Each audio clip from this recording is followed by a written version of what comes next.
Welcome back to STG Boom, reviews of electronics and other devices. More to come, but today, the purpose of our video today is we're reviewing the iPhone 8. Last week, if you didn't catch our video, I unboxed the iPhone 8. Showed you what was inside of it, showed you the phone, the specs of it. If you missed that video, click below and you can see our take of what the iPhone 8 unboxing is. But for today, I would like to talk to you and show you and share with you what I have done for the past week. I removed my Android, put in my SIM card in the iPhone 8, and I've been using that for the past week. And so there's some good things that I have learned, that I've liked, that I've come to know about the iPhone, specifically the iPhone 8. And so here's my list for you.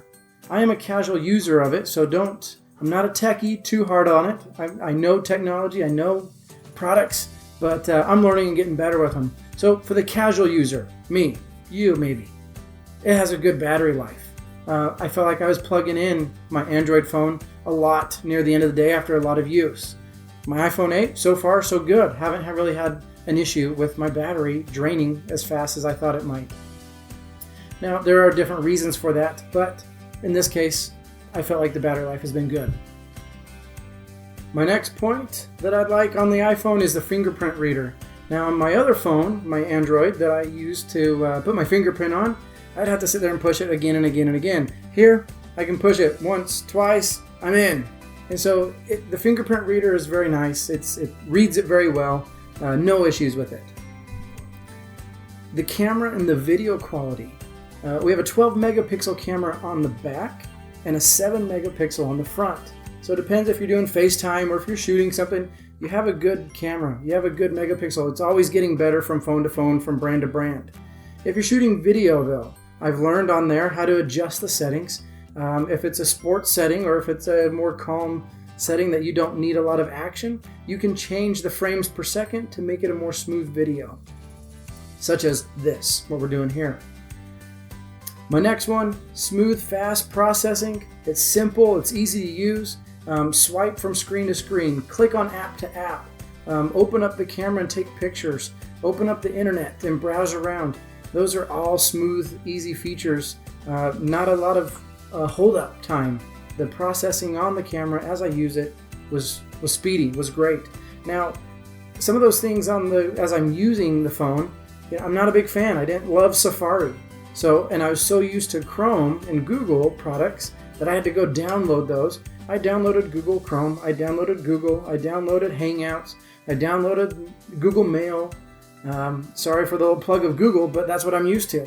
So I downloaded it, put it in, and that's what I'm using. I'm not using the iPhone stuff, I'm using the Google side of that. And so I like that. That I'm able to not be stuck on that, but I can get what I want for the iPhone and use it.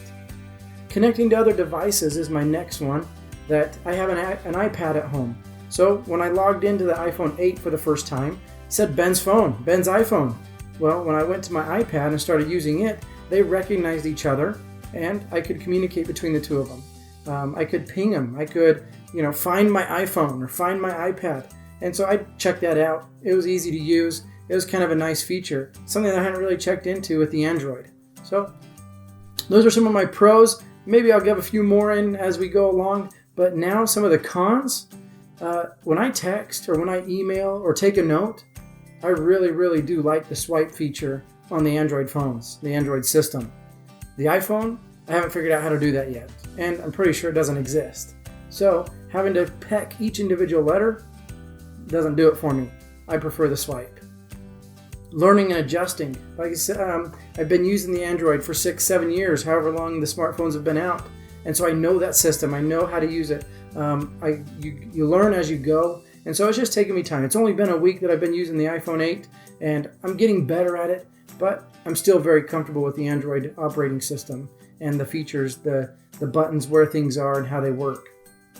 An example might be the back button. When I'm watching a video on my iPhone, and it's on YouTube or whatever, and I want to be done with it, well, on the Android, I just have a back button. It takes me back to what I was searching for, and I could look at the list and see what I was doing before. Here, I have to swipe that video all the way off and go back to what I was doing. Not a big thing, but just something I'm not used to. My next item on the cons is the screen size. I compared family members and friends' iPhones, iPhone 6, iPhone 5. Guess what? That's the same screen size from one generation to the next. But now they do have the plus sizes, so depends what you want, a bigger screen size or the same one from generation to generation.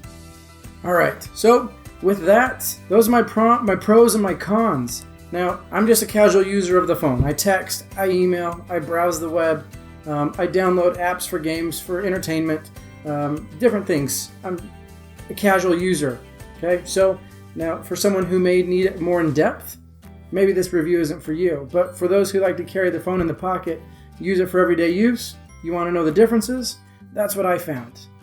So the question, iPhone or Android? To me, 6s. Either way, can't go wrong. You have to learn the system, whatever you're used to, whatever it may be. I like the iPhone 8. I also like my Android. There are pros and cons to both, so whatever one I've got in my hand is the one I'll use. I like them. Thanks for watching. If you have any questions, please leave any comments below, and we'll get to it on the next video. Take care.